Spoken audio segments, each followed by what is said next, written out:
When nerves are high, when stress is spiking, when adrenaline is flooding your system, your breathing can either fuel the fire or reset the whole system.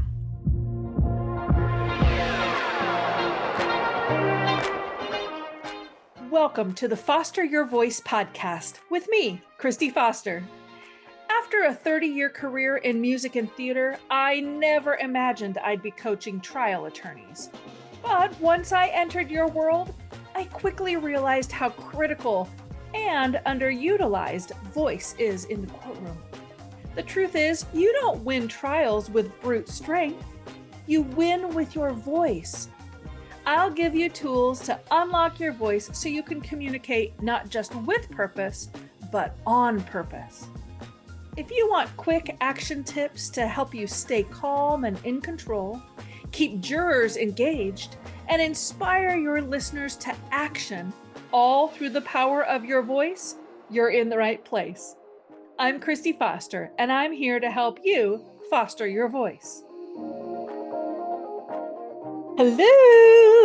Hello, Foster fam. Today we're going to be talking about how to manage your nerves, and you'll walk away with some practical, try it right now skills. I love it when we can try things in real time and get some immediate results. So much of learning doesn't work that way. You have to put in the reps and practice in the low stakes situations, create mental safety for the new skill, build new neural pathways, and develop muscle memory.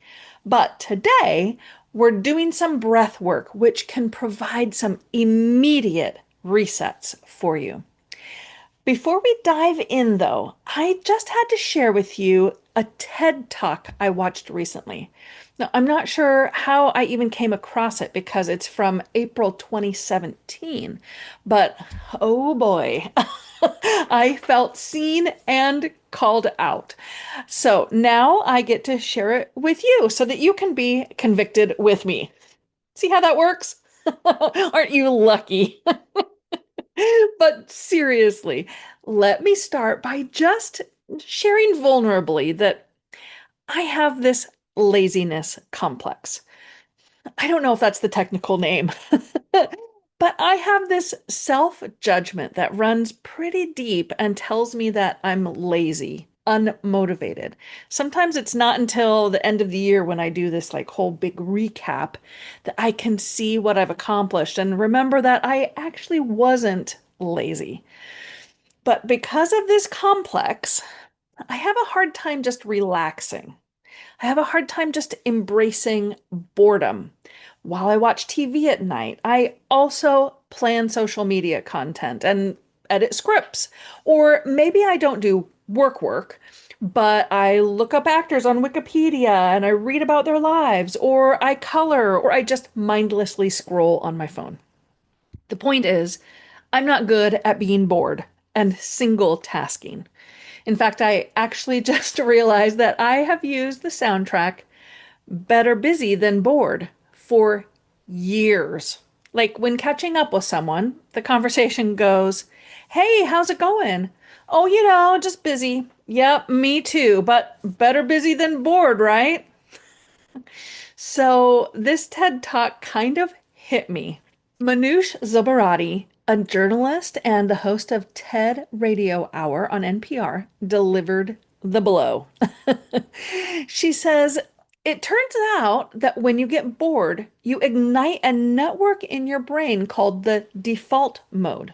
So our body goes on autopilot when we're folding the laundry or we're walking to work, but actually, that is when our brain gets really busy.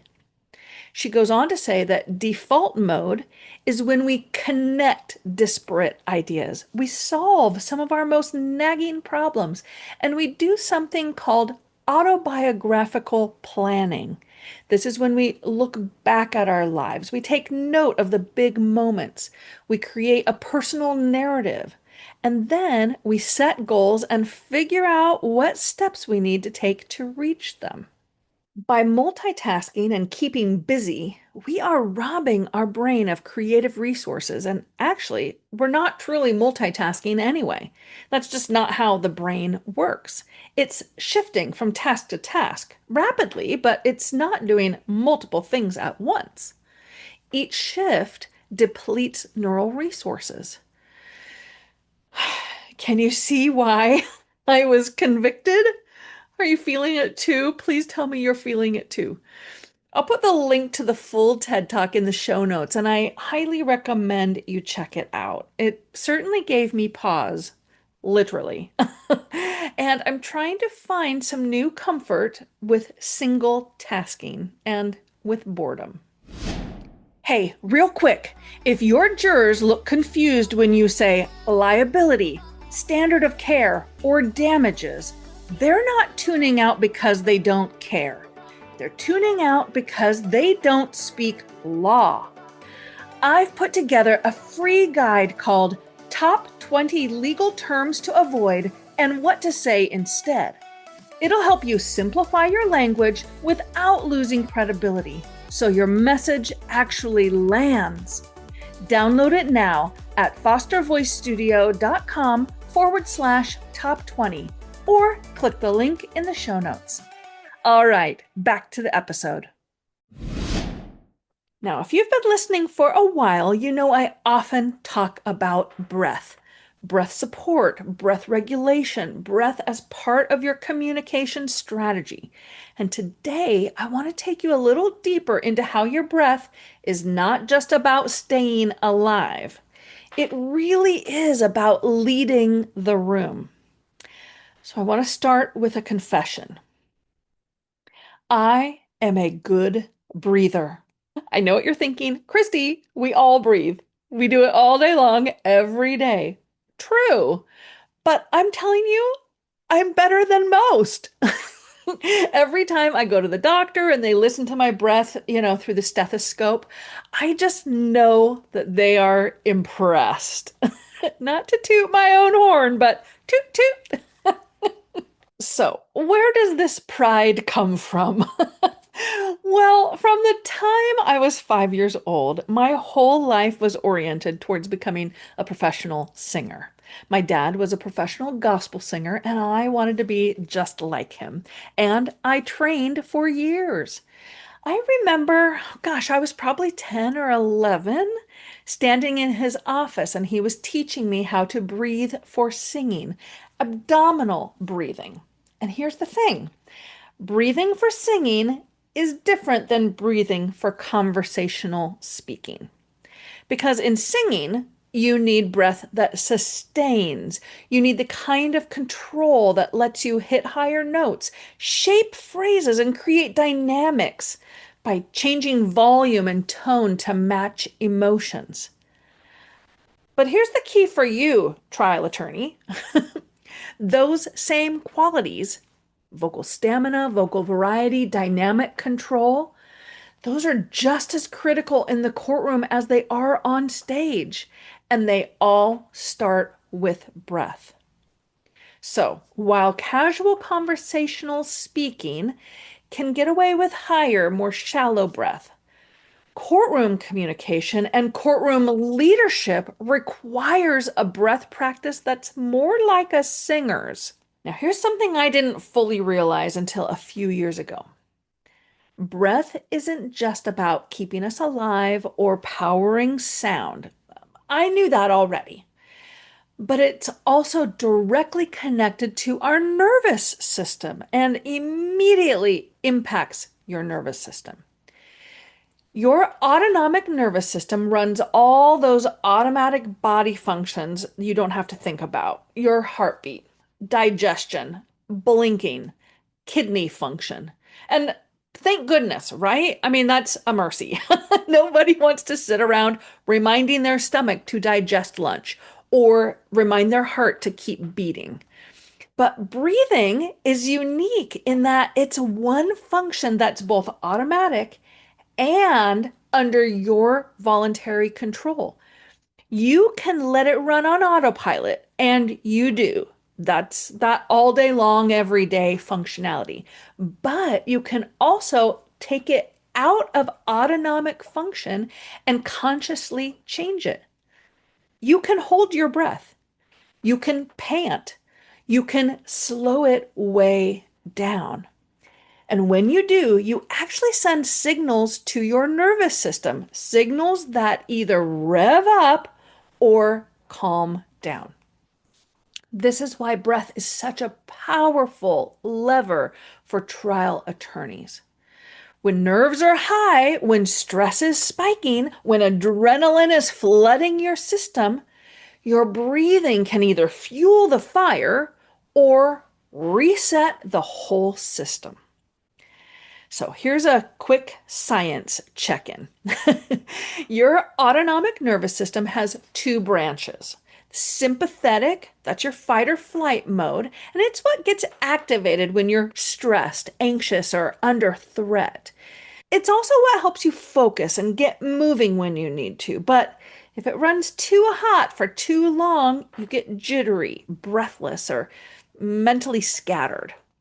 The parasympathetic, this is your rest and digest mode. It slows the heart rate, lowers blood pressure, and creates a sense of calm focus. This is where clear thinking, steady speaking, and thoughtful decision making live. And the beautiful part is that breath can help you shift from one to the other at will. Now, several years ago, the concept of box breathing became really popular. Navy SEALs use this to regulate stress in combat situations. And if it works under that kind of pressure, then it can certainly work for trial, right? So here's how it goes. You inhale for 4 counts. You hold for 4 counts. Exhale for 4 counts. And then hold for 4 counts. And then repeat. Inhale, hold, exhale, hold. It makes a box. That rhythm creates balance. It steadies the nervous system and helps downshift from sympathetic fight or flight into parasympathetic rest and digest. It's important to remember, though, that not every breathing technique works for everyone. For me, the hold at the bottom of the exhale, the moment when the lungs are empty, that actually creates a stress response in me. It feels like, when you're underwater for too long, and instead of calming me, it actually revs me back up. So I use triangle breathing instead. It's the same kind of pattern, minus that last hold. So you inhale for 4 counts, hold for 4 counts, exhale for 4 counts, and then right back into the inhale. So you're creating a triangle instead of a box. It's simpler, it's smoother, it keeps me in that parasympathetic zone without triggering panic. So the point is, experiment. Try box breathing. Try triangle breathing. See which one lets you feel most steady and clear. One's not better than the other. It's not a competition to see which one you can do. They both accomplish the same thing. For me, triangle is more comfortable, but lots of people enjoy box breathing. So experiment. See which one works for you.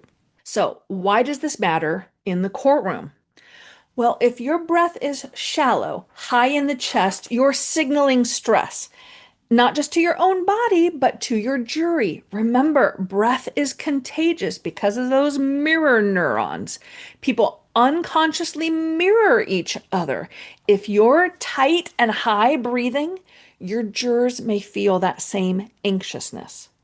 But if your breathing is low and slow, visibly grounded, you model calm. Jurors unconsciously borrow that rhythm from you. And when they're calmer, they can think more clearly, process more deeply, and make better decisions. That's the win. So, breath isn't just self-regulation, it's leadership. Here's how you can put this into practice. Before speaking, just use 2 or 3 rounds of box or triangle breathing to get your system steady. Either find a private place or intentionally disassociate and focus on your breathing. Do either a box or a triangle, 2 or 3 rounds of that. Now, during your trial prep, before you even get to court, start integrating mindful breathing into your run-throughs. Don't just practice your words, practice how you breathe with them. Plan your pauses, plan your reset moments, and then practice them. Then in the courtroom, when you feel your voice tightening or nerves rising, reset with just one intentional breath. Just a low, slow, expansive. Your body and your jurors will thank you. And it doesn't take a lot of time. It can just be a short, intentional moment to completely reset yourself. Outside the court, the more you practice in low stakes settings, at your desk, in the car, even in the line at the grocery store, the more your nervous system learns to default to calm under pressure. So practice in low stakes. So here's the takeaway. Breath isn't just automatic. It's strategic. It sustains your voice and it regulates your nervous system. And it shapes the energy in the courtroom for you and for the jury. Try box breathing. Try triangle breathing. Build awareness of how you breathe and what it signals. Because when you control your breath, you control the room. Now, as always, if this episode resonated, I'd love for you to share it with a colleague or leave a quick review. It does help other attorneys find the show and rethink the way that they use their voice in trial. Until next time, keep breathing with intention and keep fostering your voice. Thanks for pulling up a seat with me today and for being part of the Foster fam. Make sure you're subscribed to the podcast so you don't miss a single episode. And while you're at it, go ahead and leave a review or a comment so I can give you a shout out on a future episode. During the week, you can find me on Instagram at Foster Voice Studio, where I'm dropping little nuggets of vocal technique and leadership wisdom. You can also join my mailing list by visiting fostervoicestudio.com or by clicking the link in the show notes. I'll send a weekly vocal tip every Tuesday directly to your inbox. Until then, keep fostering your voice.